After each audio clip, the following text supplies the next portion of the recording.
ಈಗ ಈಗ ಸಾಕಷ್ಟು ನೀನು ಕಣ್ಣೀರು ಹಾಕಿದ್ದೆ, ಗೋಳಾಡಿದ್ದೆ, ನನ್ನ ಹೆಂಡತಿ ಮತ್ತು ನನ್ನ ಮಕ್ಕಳು ಬೇಕು ಅಂತೀವಿ. ಇಷ್ಟು ದಿನ ಬಂದಿರಲಿಲ್ಲ, ಇವತ್ತು ಬರ್ತೀನಿ ಅಂತ ಒಪ್ಕೊಂಡಿದ್ದಾರೆ. ಏನಾಯಿತು ಘಟನೆ? ಏನಾಯಿತು ಘಟನೆ ಏನಾಯಿತು ಅಂತ ನನಗೆ ಗೊತ್ತಿಲ್ಲ ಸರ್. ನಾನು ನನ್ನ ಮಕ್ಕಳು ಬೇಕಂತ ಕೇಳಿದೆ ಸಂಧ್ಯಾ ಮೇಡಮ್ ಹತ್ರ.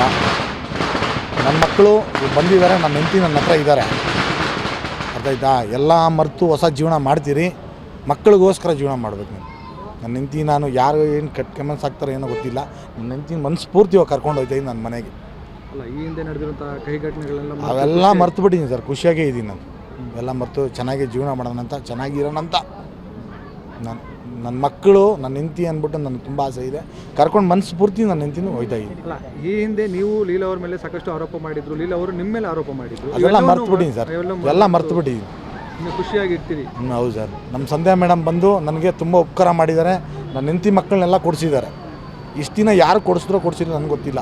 ಮೇಡಮ್ ಅಂತೂ ನನಗೆ ತುಂಬ ಉಪಕಾರ ಮಾಡಿದ್ದಾರೆ, ನಮ್ಮ ಸಂಧ್ಯಾ ಮೇಡಮ್ ಅಂತ. ಮಕ್ಕಳು ಎಜುಕೇಷನ್ ಎಲ್ಲ ಕಟ್ಟಿದ್ದೀನಿ ಸರ್. ಇನ್ನೇನು ನಾಳಿಂದ ಸ್ಕೂಲ್ ಕಳಿಸ್ತೀನಿ. ನಾವು ಕಳಿಸ್ತೀರಿ? ನನ್ನ ಮಗನ್ನ ಕಳಿಸ್ತಾನೇ ಇದ್ದೀನಿ. ನಾನು ಜೈಲಿಂದ ಬಂದಾಗಿಂದ ನನ್ನ ಮಗನ ಕಳಿಸ್ತಾನೆ. ಇವ್ರು ಕಳಿಸಿಲ್ಲ, 3.5 ತಿಂಗಳಾಯಿತು. ಫೀಸ್ ಎಲ್ಲ ಕಟ್ಟಿದ್ದೀನಿ, ಇವರೇ ಕಳಿಸಿಲ್ಲ. ಅಂದರೆ ಮಕ್ಕಳು ಚೆನ್ನಾಗಿ ಓದಿಸ್ಬೇಕು ಅನ್ನೋ ನಿಮ್ಮ ಆಸೆ? ನನ್ನ ಮಕ್ಕಳು ಚೆನ್ನಾಗಿ ಓದಬೇಕು, ಎಜುಕೇಷನ್ ಕೊಡಿಸ್ಬೇಕಂತ ನನಗೆ ತುಂಬ ಆಸೆ. ಇವಳು ಏನೋ ತಪ್ಪು ಮಾಡ್ಕೊಂಡು ಹೋಗ್ಬಿಟ್ಟಿದ್ದಾಳೆ, ತಿರ್ಗಾ ತಿದ್ಕೊ ಬಂದಿದ್ದಾಳೆ. ಸಂಸಾರ ಮಾಡ್ತೀನಿ ಅಂತ, ಹೊಸ ಜೀವನ ಮಾಡ್ತೀರಿ ಸರ್ ಇನ್ಮೇಲೆ. ಇಬ್ಬರು ಯಾರು ಏನನ್ನ ಅಂದ್ಕೊಳ್ಳಿ, ನನ್ನ ಹೆಂಡತಿ ನಾನು ಕರ್ಕೊಂಡು ಹೋಗ್ತೀನಿ ಇವಾಗ. ಅರ್ಥ ಹೊಸ ಜೀವನ ಮಾಡ್ತೀರಿ. ಎಲ್ಲ ಕಮೆಂಟ್ಸ್ ಹಾಕೋರು, ಎಲ್ಲ ಇದು ಮಾಡೋರು ದಯವಿಟ್ಟು ತಪ್ಪಾಗಿ ಅರ್ಥ ಮಾಡ್ಕೊಂಬೇಡಿ. ಅವಳು ಏನೋ ಕೆಟ್ಟ ಮಾಡಿಬಿಟ್ಟಿದ್ದಾಳೆ, ಇಲ್ಲ ಅಂತ ಹೇಳಲ್ಲ ನಾನು. ನನ್ನ ಹೆಂಡತಿನ ಕರ್ಕೊಂಡು ನಾನು ಹೋಗ್ತಾ ಇದ್ದೀನಿ ಅಷ್ಟೇ. ಈಗ ಸಾಕಷ್ಟು ನೀನು ಕಣ್ಣೀರು ಹಾಕಿದ್ದೆ, ಗೋಳಾಡಿದ್ದೆ, ನನ್ನ ಹೆಂಡತಿ ಮತ್ತು ನನ್ನ ಮಕ್ಕಳು ಬೇಕು ಅಂತೀವಿ. ಇಷ್ಟು ದಿನ ಬಂದಿರಲಿಲ್ಲ, ಇವತ್ತು ಬರ್ತೀನಿ ಅಂತ ಒಪ್ಕೊಂಡಿದ್ದಾರೆ. ಏನಾಯಿತು ಘಟನೆ? ಏನಾಯಿತು ಘಟನೆ ಏನಾಯಿತು ಅಂತ ನನಗೆ ಗೊತ್ತಿಲ್ಲ ಸರ್. ನಾನು ನನ್ನ ಮಕ್ಕಳು ಬೇಕಂತ ಕೇಳಿದೆ ಸಂಧ್ಯಾ ಮೇಡಮ್ ಹತ್ರ. ನನ್ನ ಮಕ್ಕಳು ಬಂದಿದ್ದಾರೆ, ನನ್ನ ಹೆಂಡತಿ ನನ್ನ ಹತ್ರ ಇದ್ದಾರೆ.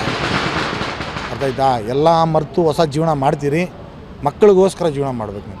ನನ್ನ ಹೆಂಡತಿ ನಾನು ಯಾರು ಏನು ಕೆಮ್ಮನ್ಸ್ ಆಗ್ತಾರೋ ಏನೋ ಗೊತ್ತಿಲ್ಲ, ನನ್ನ ಹೆಂಡತಿ ಮನಸ್ಫೂರ್ತಿಯಾಗಿ ಕರ್ಕೊಂಡು ಹೋಗ್ತಾಯಿದ್ದೀನಿ ನನ್ನ ಮನೆಗೆ. ಅಲ್ಲ, ಈ ಹಿಂದೆ ನಡೆದಿರುವಂಥ ಕಹಿ ಘಟನೆಗಳೆಲ್ಲ ಅವೆಲ್ಲ ಮರ್ತು ಬಿಟ್ಟಿದ್ದೀನಿ ಸರ್. ಖುಷಿಯಾಗೇ ಇದ್ದೀನಿ ನಾನು. ಎಲ್ಲ ಮರೆತು ಚೆನ್ನಾಗಿ ಜೀವನ ಮಾಡೋಣ ಅಂತ, ಚೆನ್ನಾಗಿರೋಣ ಅಂತ. ನನ್ನ ಮಕ್ಕಳು, ನನ್ನ ಹೆಂಡತಿ ಅಂದ್ಬಿಟ್ಟು ನನಗೆ ತುಂಬ ಆಸೆ ಇದೆ.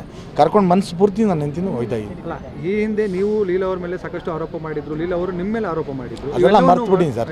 ಎಲ್ಲ ಮರ್ತು ಬಿಟ್ಟಿದ್ದೀನಿ. ಇನ್ನು ಖುಷಿಯಾಗಿರ್ತೀರಿ? ಹೌದು ಸರ್. ನಮ್ಮ ಸಂಧ್ಯಾ ಮೇಡಮ್ ಬಂದು ನನಗೆ ತುಂಬ ಉಪಕಾರ ಮಾಡಿದ್ದಾರೆ. ನನ್ನ ಹೆಂಡತಿ ಮಕ್ಕಳನ್ನೆಲ್ಲ ಕೊಡಿಸಿದ್ದಾರೆ. ಇಷ್ಟು ದಿನ ಯಾರು ಕೊಡಿಸಿದ್ರೋ ಕೊಡಿಸಿದ್ರು ನನಗೆ ಗೊತ್ತಿಲ್ಲ.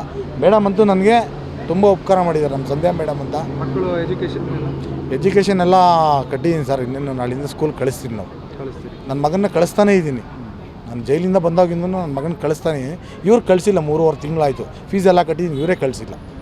ಅಂದರೆ ಮಕ್ಕಳು ಚೆನ್ನಾಗಿ ಓದಿಸ್ಬೇಕು ಅನ್ನೋ ನಿಮ್ಮ ಆಸೆ? ನನ್ನ ಮಕ್ಕಳು ಚೆನ್ನಾಗಿ ಓದಬೇಕು, ಎಜುಕೇಷನ್ ಕೊಡಿಸ್ಬೇಕಂತ ನನಗೆ ತುಂಬ ಆಸೆ. ಇವಳು ಏನೋ ತಪ್ಪು ಮಾಡ್ಕೊಂಡು ಹೋಗ್ಬಿಟ್ಟಿದ್ದಾಳೆ, ತಿರ್ಗಾ ತಿದ್ಕೊ ಬಂದಿದ್ದಾಳೆ. ಸಂಸಾರ ಮಾಡ್ತೀನಿ ಅಂತ, ಹೊಸ ಜೀವನ ಮಾಡ್ತೀರಿ ಸರ್ ಇನ್ಮೇಲೆ. ಇಬ್ಬರು ಯಾರು ಏನನ್ನ ಅಂದ್ಕೊಳ್ಳಿ, ನನ್ನ ಹೆಂಡತಿ ನಾನು ಕರ್ಕೊಂಡು ಹೋಗ್ತೀನಿ ಇವಾಗ. ಅರ್ಥ ಹೊಸ ಜೀವನ ಮಾಡ್ತೀರಿ. ಎಲ್ಲ ಕಮೆಂಟ್ಸ್ ಹಾಕೋರು, ಎಲ್ಲ ಇದು ಮಾಡೋರು ದಯವಿಟ್ಟು ತಪ್ಪಾಗಿ ಅರ್ಥ ಮಾಡ್ಕೊಂಬೇಡಿ.